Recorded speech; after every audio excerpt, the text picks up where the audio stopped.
berikan hidayah, rahmat, sehingga kita hari ini bisa berkumpul di ruangan ini dalam mengikuti salah satu kegiatan yang merupakan ketuntasan tugas dari calon guru penggerak angkatan 9. Tak lupa pula kita panjatkan salam dan salawat kepada Nabi besar Muhammad SAW yang telah membawakan kita satu ajaran yang insya Allah bisa mengantarkan kita ke alam surganya Allah. Amin amin ya rabbal alamin. Yang terhormat Bapak Kepala Sekolah SMPN Manarai nomor 18 Kepulauan Selayar, yang saya hormati Bapak Wakil Kepala Sekolah SMPN Manarai nomor 18 Kepulauan Selayar, yang saya hormati Bapak dan Ibu Guru SMPN Manarai nomor 18 Kepulauan Selayar, serta staf TU, tenaga kependidikan di sekolah kita. Marilah kita bersama-sama untuk membuka acara ini dengan membaca lafaz basmalah. Terima kasih saya ucapkan atas kehadiran dari Bapak Kepala Sekolah dan rekan-rekan guru. Hari ini saya akan menuntaskan satu kegiatan mungkin di tugas saya di calon guru penggerak angkatan 9, yaitu diseminasi kegiatan pengimbasan budaya positif di sekolah.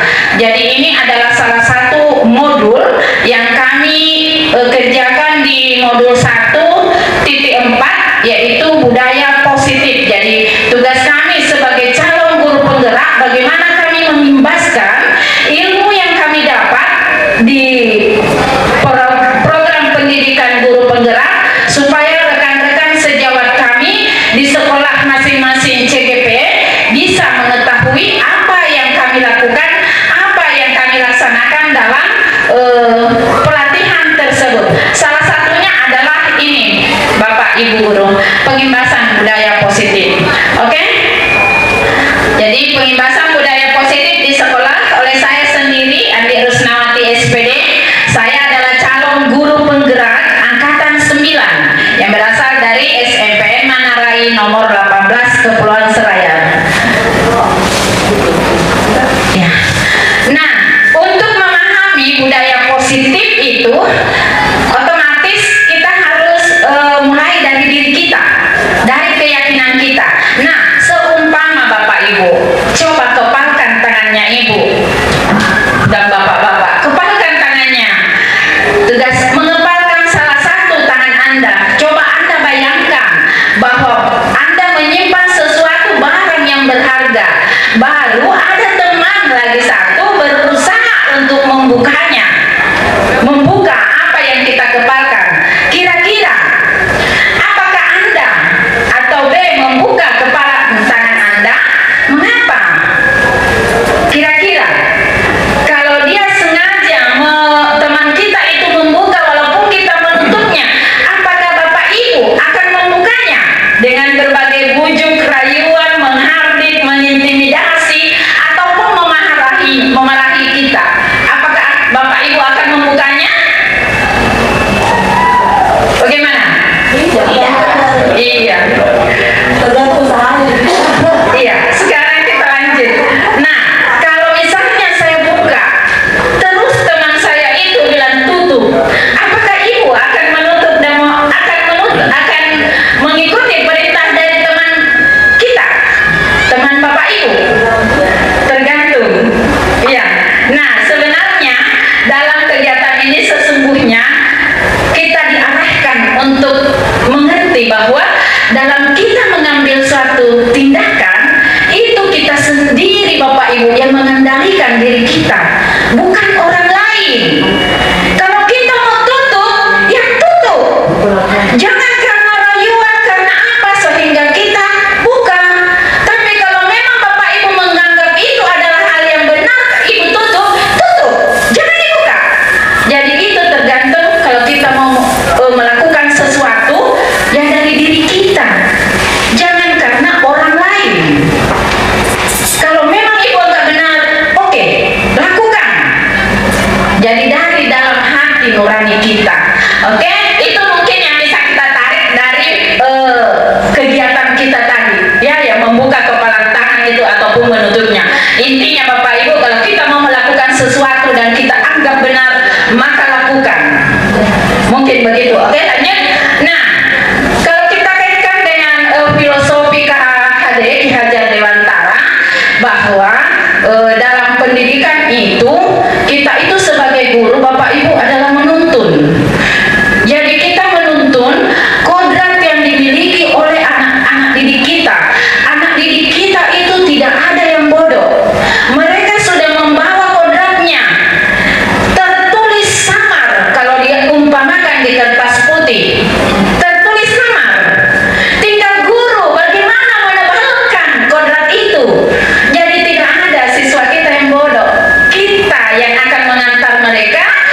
Jadi mereka bahagia kalau mereka datang ke sekolah, belajar bersama. Mereka bahagia kalau mereka mengerti suatu ilmu yang kita ajarkan.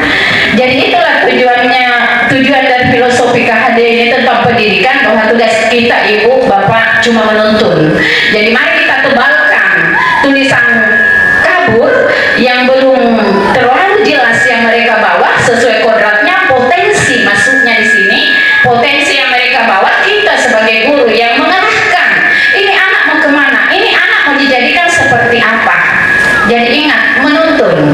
Iya. Nah, untuk memahami budaya positif, kita akan menggali secara dalam melalui satu perubahan paradigma belajar. Kita akan menggali tentang disiplin positif itu apa, nilai-nilai kebajikan apa sebagai guru yang kita harus miliki untuk menuntun anak didik kita, bagaimana kebutuhan dasar manusia, motivasi perilaku manusia, posisi kontrol guru, dan bagaimana kita membuat suatu keyakinan kelas yang akan mengantar ke budaya positif, dan akhirnya menyelesaikan permasalahan di sekolah kita ini yang berkaitan murid dengan menggunakan segitiga restitusi. Dan hal-hal ini terus terang nanti di pelatihan guru penggerak baru saya dapat. Saya belum pernah mendapatkan di ilmu ini di tempat lain, di pelatihan manapun. Mungkin mirip ada, tetapi untuk lebih detail, lebih jelasnya ada di pelatihan guru penggerak. Maka kita akan ulas secara satu persatu. Sebentar ibu akan bisa membedakan, ternyata selama ini saya melakukan hukuman terhadap anak didik saya, bukan konsekuensi, ya. Jadi sebentar kita akan tahu posisi saya selama ini di mana, bagaimana cara saya menyelesaikan suatu masalah yang dialami anak didik saya, apakah sudah sesuai dengan rel yang benar ataukah belum. Nah, lanjut. Nah, pembelajaran dengan paradigma baru. Pembelajaran dengan paradigma baru ini itu terkait dengan pembelajaran yang berdiferensial. Ya, jadi dia berdiferensiasi menggunakan prinsip pembelajaran yang berdiferensiasi. Nah, untuk pembelajaran berdiferensiasi ini baru kami dapatkan di modul sekarang yang kami jalani, bahwa dalam menjalankan tugas kita di kelas, di sekolah dan di kelas khususnya, kita harus memahami kebutuhan belajar murid. Jadi kita harus memahami kebutuhannya anak-anak kita. Itulah yang dimaksud dengan pembelajaran berdiferensiasi. Salah satu poin pentingnya, bagaimana kita memenuhi kebutuhan belajar murid. Kita bisa melakukan 3 aspek dalam pembelajaran kita. Yang pertama, bagaimana kita mengetahui kesiapan belajar murid. Yang kedua, bagaimana kita mengetahui minat dan menyalurkan minat belajar murid. Dan yang ketiga adalah bagaimana kita mengetahui profil belajarnya, gaya belajar apa yang mereka tahu, gaya belajar apa yang mereka mau. Kalau saya belajar matematika, saya mau belajar gaya seperti ini. Saya mau lihat yang video-video gambar-gambar. Saya suka kalau saya mencatat saja, dan saya suka kalau saya hanya kerja mandiri. Saya tidak mau kelompok. Jadi itu profil belajar murid atau gaya belajarnya. Jadi itu 3 aspek yang harus kita tanamkan nanti di pembelajaran berdiferensiasi. Dan itu adalah pembelajaran dengan paradigma baru. Iya, lanjut. Jadi tujuannya tadi adalah menuju kepada peserta didik yang memiliki profil pelajar Pancasila. Selama ini mungkin kita mendengar apa itu profil pelajar Pancasila. Iya, itu profil pelajar Pancasila adalah suatu profil di mana pelajar kita akan arahkan menjadi satu, mereka bertakwa kepada Tuhan Yang Maha Esa dan berakhlak mulia. Itu ciri-cirinya. Itu yang pertama, pelajar profil Pancasila. Yang kedua, mereka berkebinekaan global, walaupun berbeda dia punya gaya dia berbeda latar belakang keluarganya, bisa saja berbeda budayanya, kebiasaan-kebiasaannya, tetap kita akui bahwa kita saudara dalam dalam sekolah ini. Yang ketiga, bagaimana kita antar mereka untuk bergotong royong, kreatif dan inovatif. Itulah profil pelajar Pancasila. Jadi memang berat tugas kita Bapak Ibu Guru, berat.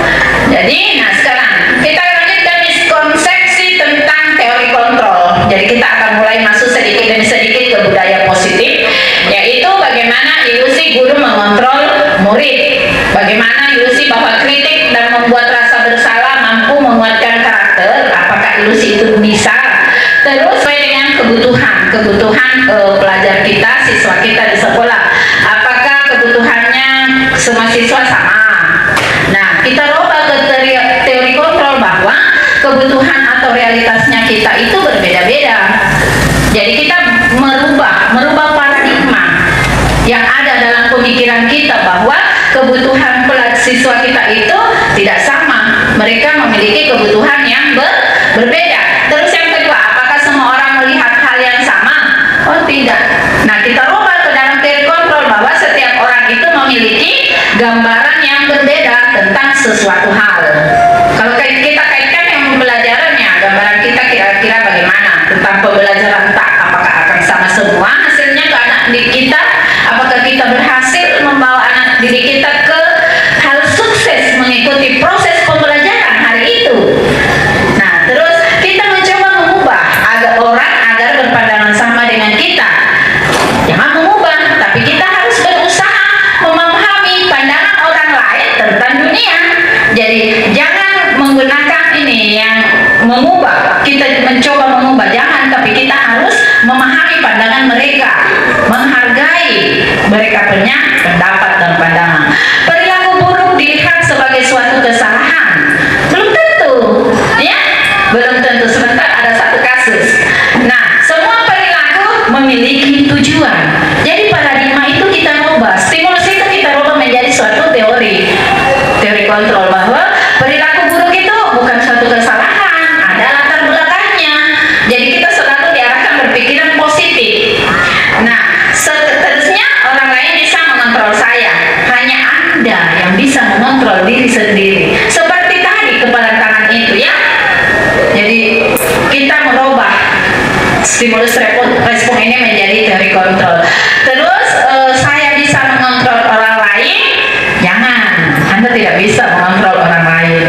Pemaksaan ada pada saat bujukan gagal. Kolaborasi dan konsensus menciptakan pilihan-pilihan baru. Betul, dalam satu sekolah kolaborasi itu sangat bagus dilaksanakan, kolaborasi antara pimpinan, pemangku jabatan dengan guru, dengan tenaga kependidikan, semua warga sekolah yang ada di dalam situ.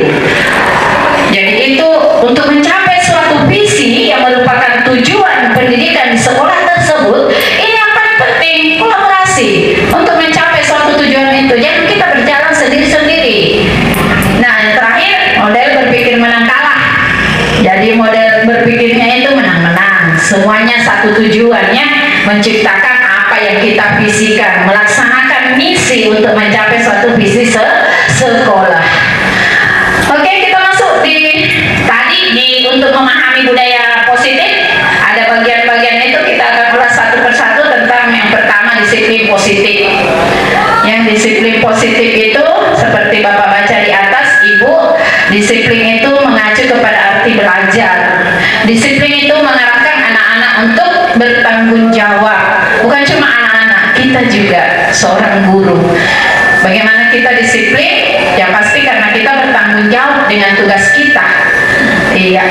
Nah, bertanggung jawab terhadap apa yang dilakukan berdasarkan nilai-nilai yang diyakininya. Jadi, disiplin positif ini bertujuan untuk menumbuhkan kesadaran serta memberdayakan peserta didik tanpa imbalan, penghargaan, ancaman atau hukuman.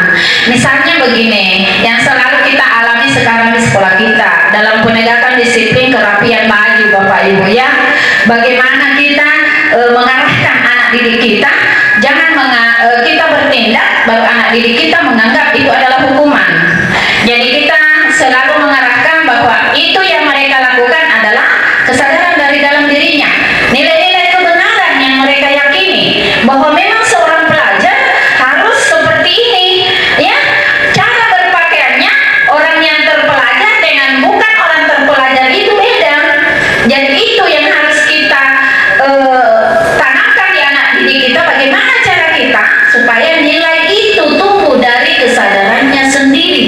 sehingga mereka bisa melakukannya secara terus-menerus dalam jangka panjang sampai mereka berhenti berpakaian mungkin ya.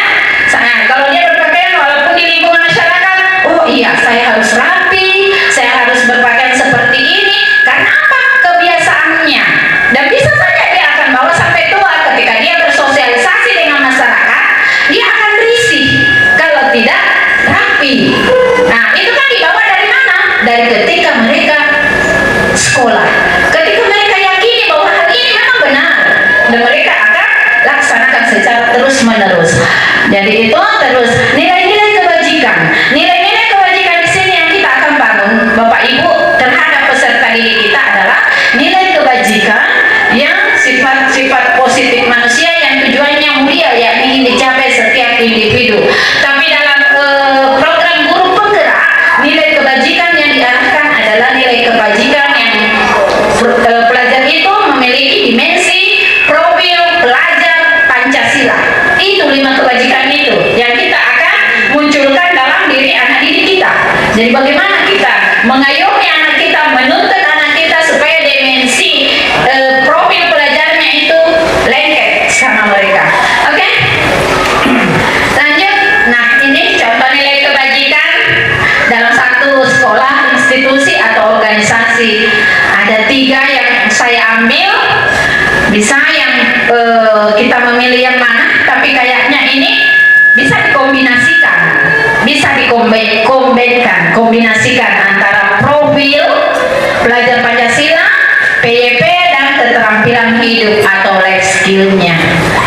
Saya rasa kalau anak-anak didik kita sudah bisa membangun nilai salah satunya saja, alhamdulillah kita sebagai pendidik kayaknya sudah bisa membangun karakternya.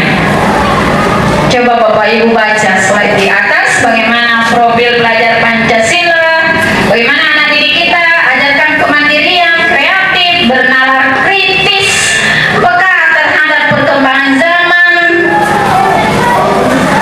Jadi kita sekarang bisa bayangkan kira-kira anak-anak kita bagaimana kan ini di sekolah kita ini, supaya bisa memiliki salah satu dari nilai-nilai kebajikan di atas.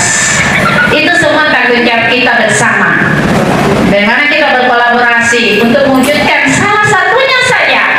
Ya, kalau di guru penggerak ya kami diarahkan untuk yang menciptakan pelajar yang memiliki dimensi profil pelajar Pancasila. Sudah termuat semua ya. Kalau kita sudah beriman, takwa, toleransi sudah masuk, sudah pasti. Ya, sudah pasti kita memiliki hati yang lurus. Jadi sepertinya ini profil pelajar Pancasila sudah mencakup antara nilai kebajikan yang 2 ini, sudah ada semua di dalamnya. Oke? Nah sekarang kita ke kebutuhan dasar manusia. Kenapa ini penting? Karena siswa kita biasa dalam melakukan suatu tindakan untuk pemenuhan kebutuhan ini. Ya, misalnya kasus, ada contoh sebentar, satu orang doi itu siswa selalu mengganggu temannya, mengambil bekal temannya. Nah, kita kan sebagai guru pasti dibilang ini anak salah, ya kan? Langsung salah karena dia selalu mengganggu temannya. Tanpa kita melihat ke belakang, latar belakangnya apa sebabnya si Dodi ini melakukan hal itu. Ternyata dia memenuhi kebutuhan dasar manusia. Dia perlu hidup. Tapi ada juga anak-anak melakukan itu karena ingin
Jadi ini bisa kita lihat di anak didik kita, dia bertingkah seperti ini karena dia ingin kesenangan. Dia selalu mengganggu temannya karena dia ingin kesenangan, mengalihkan dia punya kebiasaan hobi supaya temannya itu kayak dijahili. Dia senang kalau melihat temannya susah. Ya, jadi kebutuhan bertahan hidup, makanan, pakaian, tempat tinggal, kesehatan, dia butuh kasih sayang dan diterima. Bisa saja dari tadi mengambil terus makanan temannya karena dia butuh perhatian dari gurunya, bodoh. Jadi tidak semua anak-anak kita di dalam kelas itu yang acuh tak acuh sama pelajaran karena malas, bukan. Mungkin karena dia mau disayang-sayang, mau diperhatikan. Kenapa kok nak? Tanya kenapa, apa sebabnya dia begitu. Nah, terus ada penguasaan, dianggap berprestasi, dia mau diakui. Ya, ini cenderung biasa kepada orang-orang yang misalnya dia aktif organisasi, dia sering berprestasi, tetapi ke gurunya jangan memberikan apresiasi atau kehebatannya kurang diakui, sehingga kendorlah semangatnya. Nah, kenapa dia kendor? Karena itu dia tidak diakui, padahal sudah banyak dia sumbangkan prestasi untuk sekolahnya.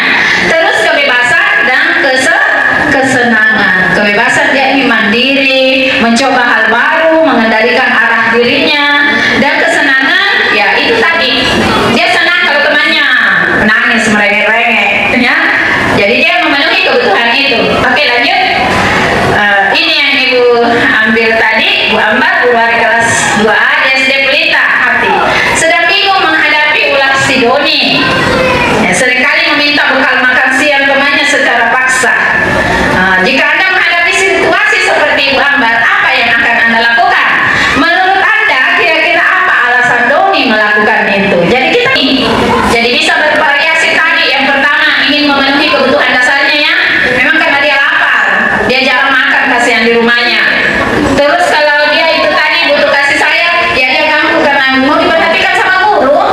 Ya, palingan kenapa Doni kamu akhirnya bekalnya temanmu? Iya, karena beberapa kali saya ambil bekalnya temanku, tidak pernah jadi tegur, tidak pernah jadi kasih peringatan, makanya saya ambil terus nih. Nah, ternyata dia butuh kasih sayang dan perhatian. Seperti itu Bapak Ibu. Bagaimana kita menanggapi kasus anak-anak kita di sini dengan melihat, meninjau dari kebutuhan dasar mereka. Jadi jangan selalu mendoktrin, kamu ini nakal, kamu ini seperti ini. Jadi mari kita rangkul anak didik kita. Oke. Nah, motivasi perilaku manusia. Nah, dalam melakukan tindakan itu kan pasti ada motivasinya, ya. Nah, motivasinya ini ada yang intrinsik, ada yang salah. Ini ekstrinsik ini. Nih, ya. Yang tidak ada yang dari dalam diri kita sendiri, ada yang dari luar. Yang ini intrinsik, yang dibawa nilai-nilai yang kita percaya ada dalam diri kita. Kita termotivasi melakukan sesuatu karena ada dorongan dalam diri kita. Yang di atas itu adalah ekstrinsik, ya, karena dia ingin diberi imbalan, dia melakukan sesuatu karena ingin diberi imbalan atau penghargaan, dan dia untuk menghindari hukuman. Misalnya, ini misal saja, ya, anak-anak kita yang terlambat datang ke sekolah, ya, jadi ditanya dulu kenapa dia terlambat ke sekolah, ya, terus kita berikan suatu wejangan-wejangan sehingga muncul dalam hatinya nilai-nilai bahwa saya tidak boleh terlambat lagi, karena kalau saya terlambat ini adalah melanggar aturan sekolah atau keyakinan sekolah. Jadi ini motivasi ketika kita berperilaku menghindari ketidaknyamanan atau hukuman. Yang paling dekat dengan kita guru itu juga adalah itu, ya, saya terlambat datang ke sekolah. Iya, itu sebagai seorang pendidik. Jadi kita datang ke sekolah tepat waktu bukan karena kita ingin dipuji, bukan karena kita ingin mendapatkan penghargaan atau menghindari hukuman, bukan. Tetapi memang dari dalam hati kita, ini adalah tugas saya.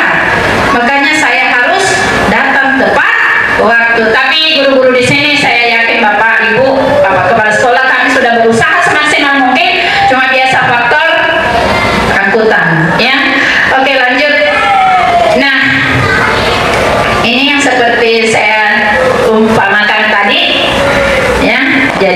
motivasinya itu kita upayakan ya, kalau kita melakukan suatu tindakan berasal dari dalam hati kita ya, jangan karena orang lain, jangan karena menghindari hukuman. Kalau dia menghindari hukuman atau ingin diakui oleh orang lain, itu jangka waktu pelaksanaannya tidak konstan, labil dia, tidak stabil, tidak dalam jangka panjang. Tetapi ketika ini yang dari dalam hati, yang ekstrinsik itu, yang intrinsik, yang dari dalam ini, ya sudah, hujan badai pun pasti datang ya, karena kita sadar bahwa kita melaksanakan kewajiban dan tanggung jawab. Oke? Lanjut. Iya. Pertanyaan lagi, bila di sekolah kita tidak ada peraturan yang mengharuskan guru datang terlambat dan tidak ada atasan yang memuji, apakah Anda akan tetap datang tepat waktu? Pasti ya Bapak Ibu ya, datang. Iya, oke. Lanjut. Nah, sekarang kita akan membedakan antara hukuman, konsekuensi dengan restitusi. Ini yang kerap kita salah dalam posisi ini menanggapi suatu kesalahan dari anak didik kita. Nah, mari kita sama-sama memahaminya. Kapan itu dibilang hukuman, kapan itu dibilang konsekuensi, dan bagaimana itu restitusi. Iya, sudah ada di atas, hukuman itu tidak terencana, tiba-tiba murid tidak tahu apa yang akan terjadi, tidak dilibatkan. Jadi dia tidak dilibatkan dalam pengambilan suatu aturan atau tata tertib. Kita cuma guru yang membuat sendiri itu. Mereka tidak tahu secara mendalam karena dia tidak dilibatkan. Dia dilibatkan ketika hanya disuruh membaca bahwa inilah tata tertib. Itu maksudnya kalau kita menerapkan hukuman ini. Terus kalau dia sudah melanggar, ya bersifat terlarang, bisa berupa hukuman fisik atau psikis. Misalnya apa? Disuruh lari keliling lapangan atau menghormati tiang bendera, itu semua. Padahal ini tidak boleh kita lakukan. Yang kedua, konsekuensi. Kalau ini sudah disepakati antara misalnya guru dengan peserta didik, ya, mereka diajak untuk menetapkan suatu aturan. Kalau dia langgar, ya konsekuensi itu. Artinya kita memberikan suatu konsekuensi yang searah dengan apa yang dia langgar. Misalnya begini, kalau anak itu tidak mengerjakan tugas PR, karena ini seringnya Bapak Ibu terjadi di kelas, kalau dia tidak mengerjakan PR, jangan disuruh menyapu, jangan disuruh bersihkan WC. Dia tidak relevan, itu tidak sejalan. Kalau dia tidak mengerjakan PR, bisa kita tahan dia di kelas ketika istirahat untuk mengerjakan PR itu. Boleh ambil waktu istirahatnya dengan catatan apa yang dia buat, kerjakan PR-nya. Jadi jangan kita berlebih-lebih ya, jangan disuruh keliling lapangan, karena itu resikonya berat dan memang kita akan diberi sanksi karena itu adalah pelanggaran ya. Jadi itu kalau konsekuensi, jadi dia searah antara kesalahan dan hukuman, sanksinya, konsekuensinya ya, dia searah. Kalau misalnya di kelasnya kotor, padahal sudah ada daftar kebersihan, apa konsekuensinya? Suruh membersihkan. Begitu. Nah, restitusi, proses menciptakan kondisi bagi murid untuk memperbaiki kesalahan. Jadi dia, Bu, Pak, tidak ada hukuman di situ. Dia disuruh mencari solusi. Solusinya apa kira-kira? Nah, kalau kau begini, misalnya anak kita sering cerita di kelas kalau kita mengajar ya, cari mereka solusi sehingga dia sadar sendiri bahwa yang dia lakukan salah, sehingga yang kita yang beri solusi, dia yang diajak untuk memperbaiki kesalahannya itu sehingga dia bertanggung jawab. Sama jika kita berikan sapu, kalau sekolah yang beli sapu hilang terus itu, tapi kapan mereka sendiri yang kumpul uang untuk beli alat kebersihan, maka jadinya walaupun hilang mungkin ketika sudah rusak nih, tidak layak pakai. Tapi kalau sekolah terus yang memberikan, ya begitu dampaknya, tidak ada rasa kepemilikan. Nah, itu contohnya kalau di luar pembelajaran. Kalau dalam pembelajaran banyak contoh lain. Itulah perbedaannya. Nah, sekarang saya mau mengajak teman-teman, kira-kira hukuman atau konsekuensi dari tindakan guru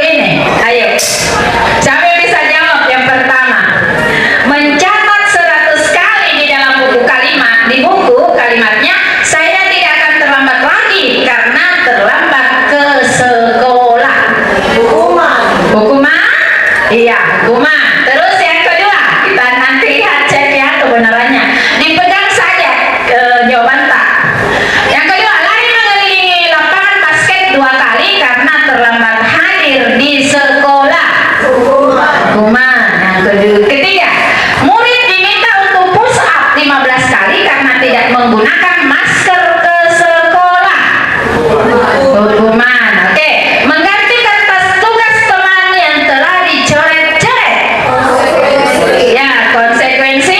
Membersihkan tumpahan air di meja tulis karena tersenggol pada saat belajar, konsekuensi. Murid disuruh untuk mengenakan sepatu seharian di sekolah karena tidak mengenakan sepatu hitam. Maksudnya ini murid disuruh untuk tidak mengenakan sepatu seharian karena dia tidak menggunakan sepatu. Hukuman? Iya. Lari mengelilingi lapangan basket 2 kali karena terlambat 10 menit untuk pelajaran PJOK. Hukuman? Konsekuensi. Ya, kita lihat jawabannya, Bu Risma. Ya. Lihat jawabannya. Cocok? Iya. Jadi kalau dia searah pelanggarannya, ini kenapa hukuman? Karena dia searah terlambat. Tapi jangan disuruh kudu mencatat. Apa hubungannya itu terlambat dengan mencatat 100 kali? Tidak ada ya. Kecuali kalau dia tidak mengerjakan tugas, boleh. Maka dia hukuman. Ya, terus dia lari mengelilingi lapangan basket, terlambat aja hadir. Apakah dia hukuman? Hukuman karena dia tidak sejalan. Ya, disuruh kudu mengelilingi lapangan basket. Tidak ada hubungannya dengan terlambat. Bisa kira-kira apa yang kita lakukan kalau dia terlambat? Pakai restitusi sebentar, dipanggil secara pribadi. Iya. Jadi inilah hukuman dan konsekuensi. Mungkin teman-teman sudah memahami kapan ini saya melakukan hukuman. Oh ini jangan, yang saya mau hukum. Sebaiknya saya konsekuensi saja yang saya berikan ke anak didik saya. Searah pelanggaran dengan sanksi yang mereka terima. Ya, tidak memberatkan. Kenapa ini PJOK konsekuensi? Nah, mengelilingi lapangan kan olahraga. Ya, di olahraga itu memang kan biasa kalau apa ini? Pemanasan. Ya, betul. Ya, pemanasan kan disuruh mengelilingi. Oke, mungkin teman-teman sudah memahami ya, mana hukuman, mana konsekuensi. Bahwa jawabannya sudah benar semua. Oke, tepuk tangannya dulu, mana? Iya. Kemarin itu sedikitnya sudah dimengerti. Sudah ya? Iya. Oke, mau bikin sebentar ya? Iya. Iya. Kalau guru mungkin ya sedikitnya agak lebih berat, tidak masalah kan? Iya, kita lanjut dulu. Apa itu restitusi? Nah, inilah restitusi. Langkah-langkahnya sebentar saya akan jelaskan bagaimana kita melakukan suatu restitusi terhadap kesalahan siswa kita. Dan ini langkah yang paling bagus dilakukan oleh seorang guru. Karena dampaknya apa? Mereka menjalin komunikasi, kolaborasi yang baik dengan murid. Ya, kalau kita sering menghukum Bapak Ibu, bukan komunikasi baik yang muncul, malahan apa kira-kira? Dendamnya anak-anak. Dendam itu apa? Nala jangan aja. Ini masih tugas ini dalam hukum. Yang itu memang kalau ada saya itu miyamu lah yang pamianu no. Apa dendam bersama-sama atau pelajaran tak? Jarang dia masuk. Oke, kita lanjut. Jadi ini restitusi baik sekali dilaksanakan. 9 ciri restitusi. Silakan Bapak Ibu baca dan pahami. Bukan untuk menebus kesalahan, namun untuk belajar memperbaiki dari kesalahan itu. Jadi nanti bukan hukuman yang dirasa, ya, memperbaiki hubungan, memberikan tawaran. Restitusi menuntun untuk melihat ke dalam diri kita bahwa memang saya yang salah. Ya, restitusi mencari kebutuhan dasar yang mendasari tindakan. Restitusi diri adalah cara yang terbaik. Restitusi fokus pada karakter, bukan pada tindakan. Restitusi fokusnya pada solusi. Jadi kita memberi solusi, bukan selalu memojokkan anak-anak. Begitu kira-kira. Restitusi mengembalikan murid yang berbuat salah kepada kelompoknya. Jadi dia mengaku salah bahwa tindakannya di kelas itu salah, sehingga di kelompoknya nanti dia tidak akan mengulang lagi. Oke? Nah, sekarang kita sebagai guru harus mengenal 5 posisi kontrol lagi. Bagaimana kita mengontrol diri kita? Ya? Nah, kira-kira Bapak Ibu ini ada di posisi kontrol yang mana selama ini? Saya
posisi ini. Coba kita lihat satu persatu video dari posisi penghukum sampai di posisi manajer.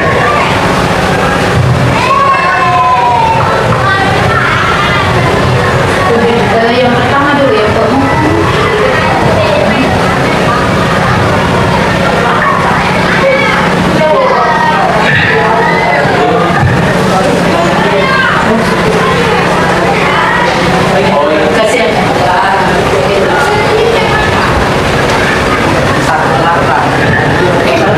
Coba kita sebentar bedakan ya antara penghukum dan posisi kontrol lainnya.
Posisi teman.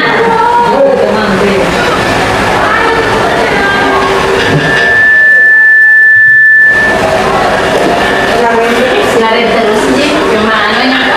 Kalimat yang berbeda.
5 posisi kontrol. Sekarang Bapak Ibu tanya diri sendiri, berada di posisi mana?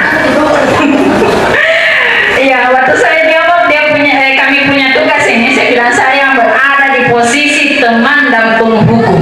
Kalau saya pribadi, kadang ada beberapa saya tindaki sebagai teman, tapi apa kekurangannya? Ini anak terikat, ya. Nanti yang seperti inilah yang biasa terjadi. Dia terikat sama saya. Oh, nanti Bu Rusna datang baru saya begini. Ya, dia ketergantungan sama satu guru. Itu kelemahannya kalau dia pada posisi teman. Kalau pada posisi penghukum, kekurangannya banyak. Seperti yang Bapak Ibu sampaikan tadi. Ya, anak-anak merasa dendam. Kalau dia di posisi merasa bersalah, percaya dirinya redup. Ya, dia tidak percaya diri. Kalau dia pada posisi menganggap anak itu bersalah terus, tambah minder dengan teman-temannya.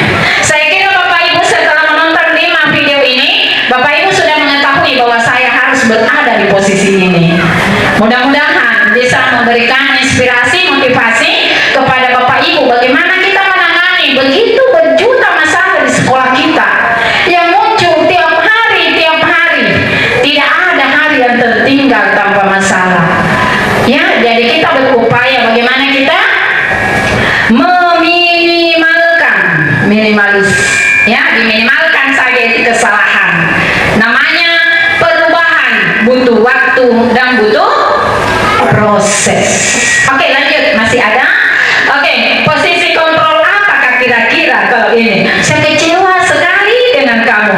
Apa ini kira-kira? Membuat. Oke, pintar. Terus kamu tidak pernah benar melakukannya. Apa ini kira-kira? Masih berasa bersalah, ya. Kamu tidak pernah benar, tapi kalau intonasinya tinggi itu bisa penghukum, ya, karena itu penghukum ciri-cirinya menghardik, ya. Kalau penghukum, apa rencanamu untuk menyelesaikan masalah ini? Apa kira-kira? Ya, manajer, kita sudah mengarahkan anak-anak untuk mencari sendiri solusinya. Terus, ayolah lakukan demi Bapak, Ibu, ayolah supaya Ibu tidak dimarahi Bapak kepala sekolah. Iya, sebagai teman. Oke, lanjut. Kamu tidak pernah mendapat nilai yang bagus. Kamu tidak pernah mendapat nilai jika tidak mengerjakan tugas. Penghukum, ya. Kamu tidak akan pernah mendapatkan nilai jika tidak mengerjakan itu. Nah, sekarang setelah mengetahui posisi kontrol kita Bapak Ibu, jangan melakukan kesalahan itu melimpahkan ke anak didik kita. Kita harus buat keyakinan dulu. Ya, keyakinan ini kayak aturan, tapi keyakinan ini kalau keyakinan sekolah berarti duduk bersama antara pemangku kebijakan, Pak Kepala, semua guru, BK, wali kelas, semua warga sekolah. Kalau keyakinan kelas termasuk murid, ya, jadi dilibatkan. Karena kan kita di sini menghindari hukuman, jadi kita libatkan semua dalam membuat keyakinan sekolah. Mengapa keyakinan kelas? Nah, kalau keyakinan kelas yang mana dilibatkan? Iya, siswa, wali kelas, ya. Jadi sebenarnya ini adalah kolaborasi antara wali kelas, guru juga boleh, guru boleh, BK boleh. Jadi wali, BK, guru, dan siswa. Kalau keyakinan kelas, kapan pelaksanaannya bagus, Bapak Ibu kira-kira ini? Apakah di awal tahun pelajaran, ataukah di tengah, ataukah di akhir? Di awal. Jadi tugas kita wali kelas, mari kita membuat keyakinan kelas. Saya sudah mulai terapkan ini di kelas 7A, 8A, 8B. Saya sudah mulai mengajak mereka untuk membuat keyakinan kelas. Jadi kita pandu, jangan kita bikin anak-anak diarahkan. Bagikan sticky note, buat seperti saya ketika waktu ini budaya apa kemarin itu visi, ya, visi guru penggerak, ya, anak-anak yang dipandu. Berikan dulu gambaran tujuan. Apa sih tujuannya?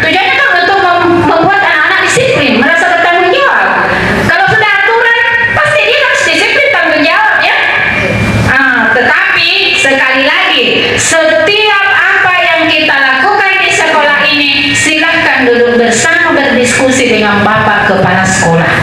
Jadi apapun yang kita lakukan harus selalu berkolaborasi, harus selalu menyampaikan kepada Bapak Kepala Sekolah selaku pemangku kebijakan. Jadi tetap. Jadi mengapa keyakinan kelas ini bukan peraturan? Ya begitulah kira-kira kenapa keyakinan harus peraturan bukan peraturan. Kalau peraturan kan dilanggar. Kalau peraturan, iya betul dilanggar karena satu arah dia. Kalau keyakinan ini yang melakukan Iya. pada sendiri. Betul, karena murid yang bikin ya, bukan kita. Jadi kita berkolaborasi, tetap diarahkan. Nah, di keyakinan kelas ini ada hal yang perlu diingat, Bapak Ibu. Jangan sekali-kali membuat keyakinan sekolah dan keyakinan kelas dengan menggunakan kata negatif.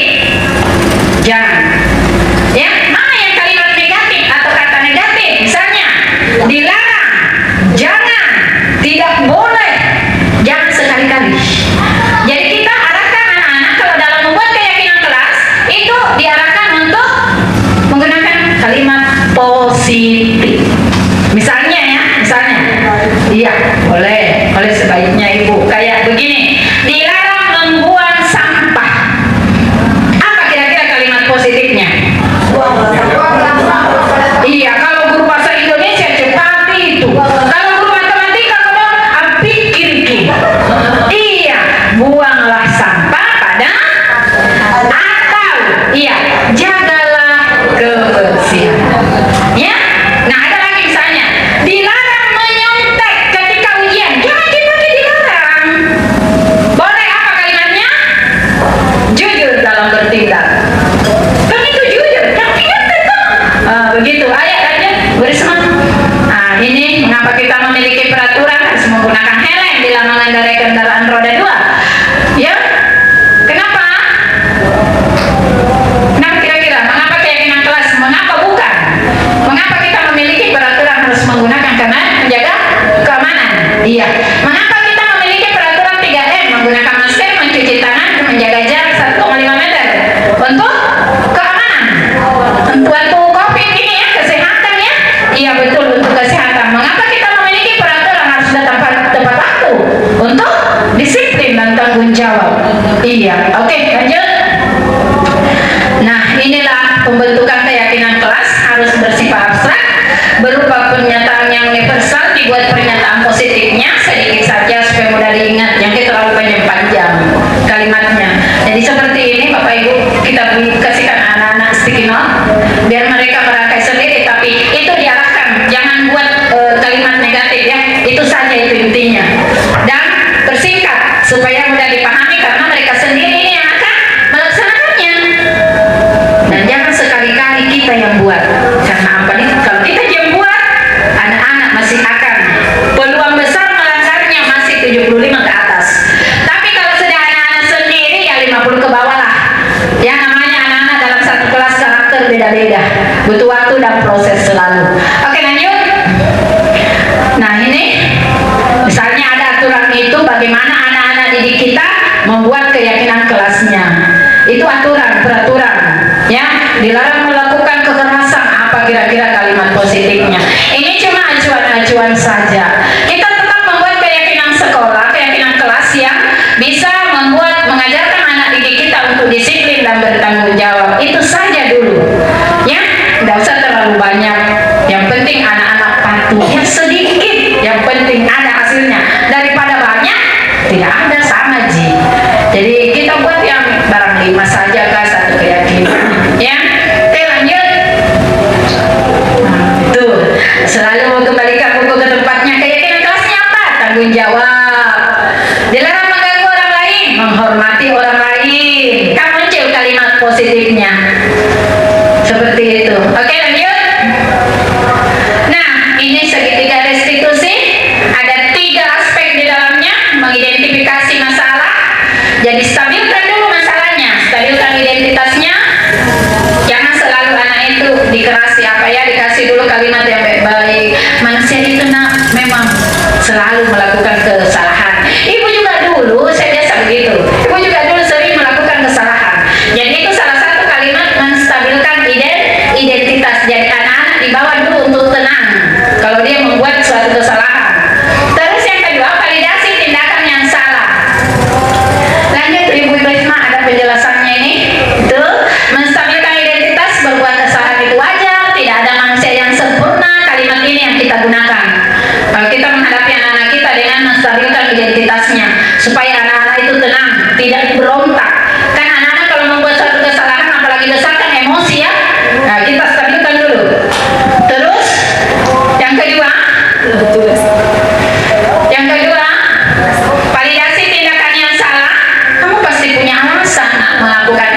kenapa kamu bisa seperti ini, sering mengganggu temanmu? Apa alasanmu, nak? Apakah kebutuhan apa yang dia mau penuhi ini? Ya, jadi seperti itu. Kamu melakukannya karena mempertahankan sesuatu yang penting bagimu, betul, tapi kamu merugikan orang lain. Ya, oke, lanjut yang berikutnya. Menanyakan keyakinan kelas apa? Nah, sehingga kita berprinsip tidak bisa dilaksanakan ini kalau tidak ada keyakinan kelas. Ya, jadi langkah pertama buat keyakinan kelas supaya kita sebagai guru bisa bertindak menindaki keyakinan kelas mana, nak, yang kamu kira-kira langgar. Langkah apa, nak, yang kamu bisa lakukan supaya ini tidak berulang lagi? Seperti itu. Jadi kita mengantar anak-anak mencari solusi. Solusi apa, nak, yang kau bisa lakukan sehingga ini tidak terulang? Nah, sebagai penutup, ya, video ketika saya menangani ada dua, ini si Rana saya panggil karena dia malas bekerja sama dengan temannya. Kalau dia, ya, coba diputar.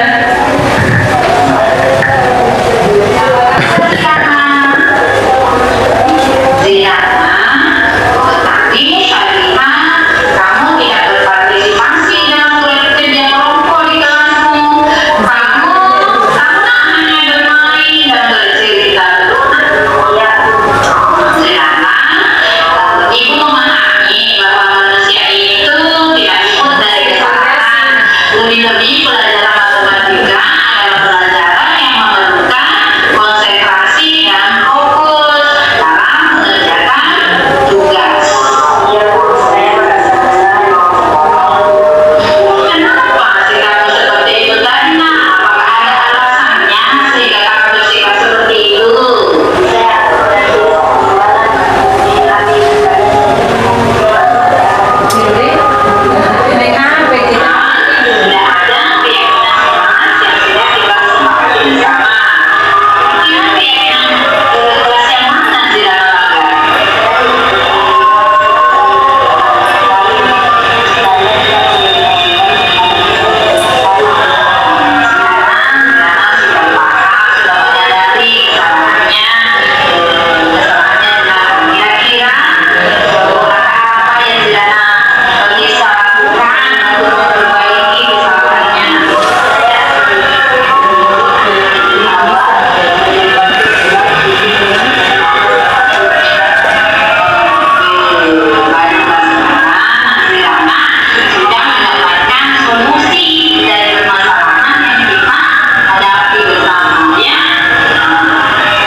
Cukup satu mungkin yang bisa saya tayangkan. Nah, Bapak Ibu, lanjut saja, tidak usah ini, tidak usah lanjut lagi. Yang penutup, dalam penerapan program disiplin positif hendaknya guru memiliki standar kepribadian profesional dan sosial yang baik, di mana guru mampu merefleksi dirinya dalam posisi kontrol saat ini. Refleksi diri kita di posisi kontrol mana kita ini, bagaimana perjalanan dirinya sebagai among atau manajer yang menuntut murid-muridnya menjadi insan yang mandiri, merdeka, dan bertanggung jawab. Nah, inilah pemaparan saya bagaimana saya mengimbaskan budaya positif kepada Bapak Ibu guru. Terima kasih saya ucapkan, mudah-mudahan bisa memberikan manfaat untuk kita semua. Terima kasih. Untuk menutup acara ini saya mengajak kepada Bapak Ibu untuk melafazkan lafaz hamdalah. Assalamualaikum warahmatullahi wabarakatuh.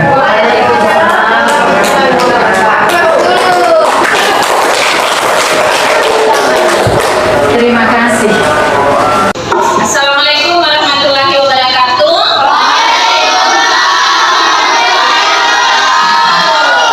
Ya, bagaimana kabarnya? Ya, untuk hari ini kita akan membuat suatu kegiatan interaksi kolaborasi antara ibu dengan kalian. Jadi kita akan bekerja sama untuk membuat satu keyakinan kelas. Ya. Jadi sebentar kalian akan menuliskan pada sticky note yang ibu akan bagikan tentang kira-kira keyakinan kelas apa yang ada yang menurut kalian bisa diterapkan di kelas kita. Ya. Kayak keyakinan kelas itu nak semacam aturan, peraturan di kelas kita. Ya. Yang akan membuat kalian itu untuk bertanggung jawab dan disiplin mematuhi segala keyakinan kelas yang kita akan sepakati. Paham tujuannya? Iya, jadi bukan cuma dari ibu, tetapi dari kalian. Kira-kira keyakinan aturan apa di kelas ini yang bagus diterapkan sehingga kalian bisa disiplin, bertanggung jawab. Akhirnya apa? Proses pembelajarannya lancar, ya? Iya, jadi dia terarah, teratur dalam mencapai satu tujuan pembelajarannya. Iya, jadi aturan mainnya sebentar. Ibu akan bagikan sticky note satu orang satu, terus dikumpulkan, ditempel pada kertas pleno yang ada di depan. Setelah itu kita akan berdiskusi kira-kira keyakinan kelas mana yang akan dimunculkan, ya? Iya. Terus bagaimana ibu itu yang namanya keyakinan kelas atau aturan kelas? Nah, keyakinan kelas itu tidak boleh menggunakan kalimat negatif, ya. Dia harus menggunakan kalimat positif. Yang bagaimana ibu itu yang positif, yang bagaimana itu yang negatif, ya. Jadi yang negatif itu selalu menggunakan kata-kata jangan, dilarang, tidak boleh. Itu kalimat negatif. Jadi kita tidak boleh menggunakan kata-kata seperti itu. Paham? Jadi kita menggunakan kalimat positif, kalimat halus yang menghindari kata-kata jangan. Jadi tidak boleh digunakan itu kata jangan, tidak boleh, dilarang. Jadi sebentar kalau kamu tuliskan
menjaga kedisiplinan.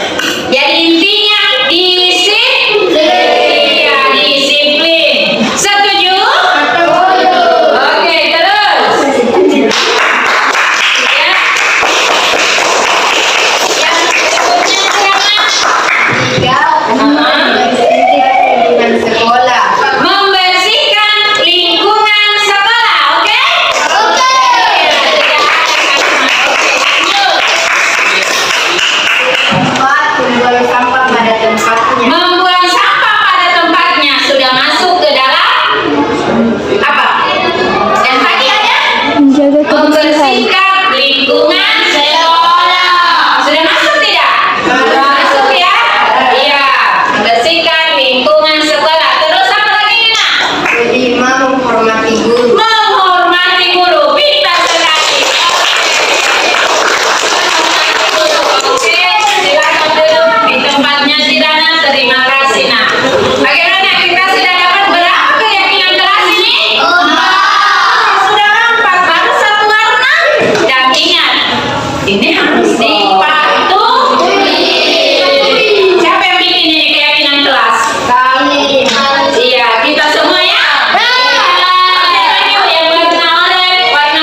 Yang mana mau diambil? Menjaga kebersihan sekolah dan tapi ini keyakinan kelas, kita ambil kelas saja ya. Menjaga kebersihan yang kebersihan oke, keempat ada lagi tadi itu menghormati guru. Iya, menghormati dan menghargai. Ibu Saung ada tadi yang di sini ya, dan menghargai guru saja yang dihargai. Guru saja, guru dan teman. Iya, guru dan teman-temannya ya. Guru dan teman. Yang kelima apalagi ya yang tadi itu? Jujur dalam bertindak sudah ada? Belum. Jujur dalam bertindak. Jujur dalam bertindak. Jujur dalam bertindak. Enam, apalagi? Sopan santun. Ya, sopan santun. Terus apa lagi nih? Banyak ini kalian punya ini. Membersihkan halaman, oke. Ada nih, budayakan kata permisi dan minta tolong. Oke, budayakan kata permisi dan minta tolong. Apa lagi kira-kira bisa ditambah ini? Yang minta tolong saling menghormati sudah ada, disiplin sudah ada, harus datang tepat waktu. Ini yang tidak boleh nih, tidak boleh kata harus ya, itu kalimat negatif, jadi harus datang saja, datang tepat waktu. Iya. Apalagi jujur dalam pekerjaan. Yang saya rasa sudah mewakili 7 keyakinan kelas yang kita buat hari ini. Dan ingat, ini keyakinan kelas mengantarkan kalian untuk bertanggung jawab dan disiplin. Yang buat aturan siapa? Kita semua. Yang akan mematuhinya siapa? Kita semua. Iya, jadi nanti ingat nah, kita akan dalam bertindak di kelas ini akan mengikuti keyakinan kelas yang kalian sudah buat. Iya, jadi hari ini kita sudah berhasil, kalian sudah berhasil berkolaborasi antar sesama teman untuk membuat satu keyakinan kelas. Ibu ucapkan banyak terima kasih atas kerjasamanya dan ingat ini adalah keyakinan kelas yang membuat kalian dan yang mematuhinya harus kalian sendiri munculkan rasa tanggung jawab dalam dirinya ya. Terus sudah ada tanggung jawab. Berdisiplin dan bertanggung jawab. Bertanggung jawab terhadap aturan, bertanggung jawab terhadap tugas-tugas. Itu masuknya ya. Iya, oke. Demikianlah kegiatan kita hari ini tentang membuat keyakinan kelas. Assalamualaikum warahmatullahi wabarakatuh.